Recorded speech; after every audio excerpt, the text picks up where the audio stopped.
Hello and welcome to Boxing Features. Today marks 2 weeks since the climax of Matchroom's fight camp, and Eddie Hearn, what an amazing job you done, sir. 4 weeks, 19 fights with some absolute barn burners, all in Matchroom Square Gardens, aka the back garden of the Matchroom offices. Overall, there were 17 winners, and today I'm going to be narrowing them down to the top 10 winning performances. Before I start, I think everyone performed well overall in fight camp. As ever in boxing, it comes down to the opponents and how much of a threat they pose. So here we go. Coming at number 10 is Alan the Savage Babbage, the most scariest man in boxing right now. He was a late addition to the fourth and final week of fight camp, and boy did he entertain everyone whilst the fight lasted. He was in the ring with the American Shaundell Winters, who recently went 5 rounds with Joseph Parker on the Mikey Garcia bill earlier this year, and has had some great wins to his name. But the Croatian heavyweight prospect took a risk, and did it pay off? Yes, it did. And he come out wanting to headhunt straight away and managed to get himself a second round knockout. At number 8 is Felix Cash. Make no mistake about it, Felix Cash is one of my favourite current domestic level fighters who I know will go on to do much better things. The man is an Adonis and is pure class, and he showed it against Jason Wellborn in the main event of the 3rd week of fight camp. Overall, Cash controlled the pace throughout the fight and systematically broke Wellborn down, knocking him over twice in the 5th round before the towel was thrown in. Not too much to say about this one. Cash is a class act, and I'm looking forward to seeing more of him very soon. Coming in at number 8 and sticking with the week 3 of fight camp is Rachel Ball, who was in an evenly matched fight against Matchroom prospect Shannon Courtney. Ball knocked Courtney down in the 1st round with a sharp counter left hook, but Courtney recovered well, and they both engaged in a really fast-paced shootout. Much respect to both fighters. The work rate was absolutely brutal. Ball got the close decision in the end, which has done wonders for her career, and I think Eddie Hearn will want to make the rematch sooner rather than later.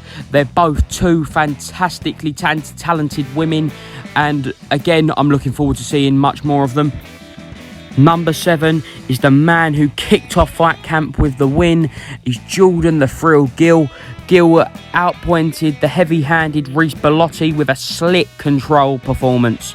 Whenever Bellotti tried to bring the fight to Gill, he countered well, managing to avoid Bellotti's power, and apart from a few over-the-top right hands that had no effect on Gill, Gill hardly got caught with anything notable. I was impressed by how Gill utilised his jab, and I now want to see him move back to European level before making that jump up to the world scene.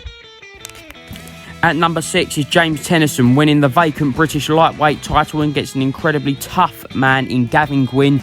James Tennyson, known for his outrageous knockout power, he came out really light on his feet, moving around the ring really well.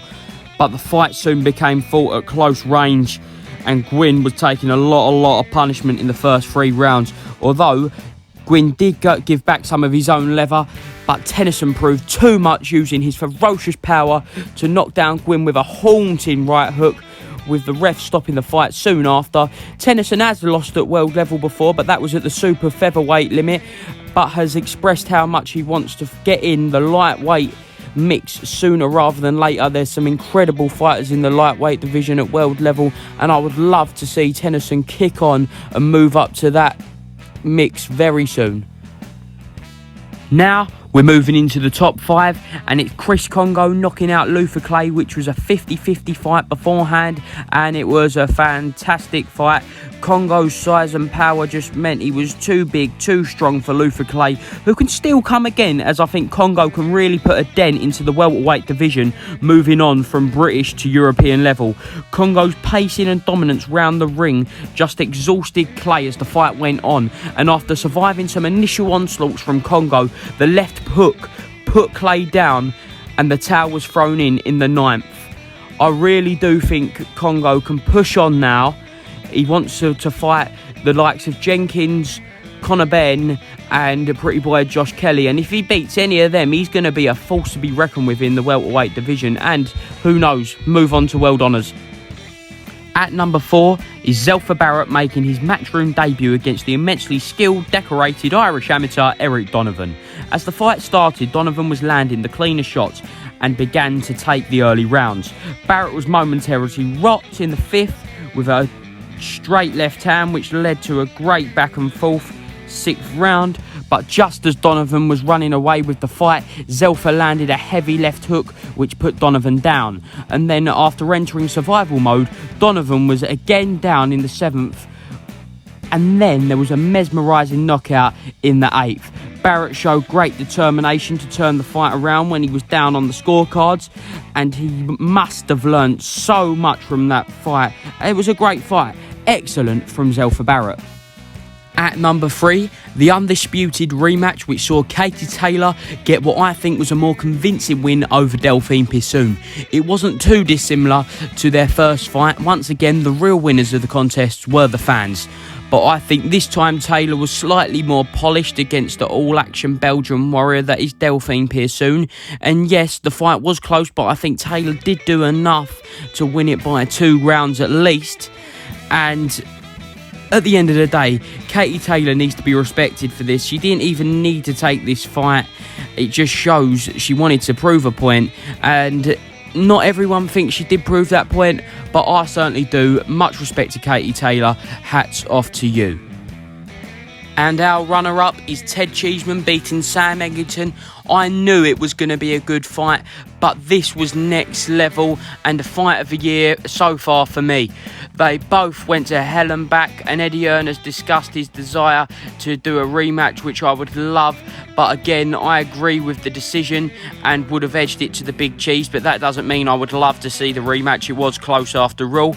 They both showed they possess iron jaws and lion hearts to make it to the end of this fight, which meant so much to Ted Cheeseman after that torrentious year of 2019 where he lost to Sergio Garcia, and then he got the draw against Kieran Conway, and then he lost that decision against Scott Fitzgerald, which he was so unhappy about, to get back to winning ways against Sam Eggington on a big stage like Fight Camp. This was the first week, the main event of the first week, and much respect to both boys here, but well done, Ted Cheeseman. So here we have it.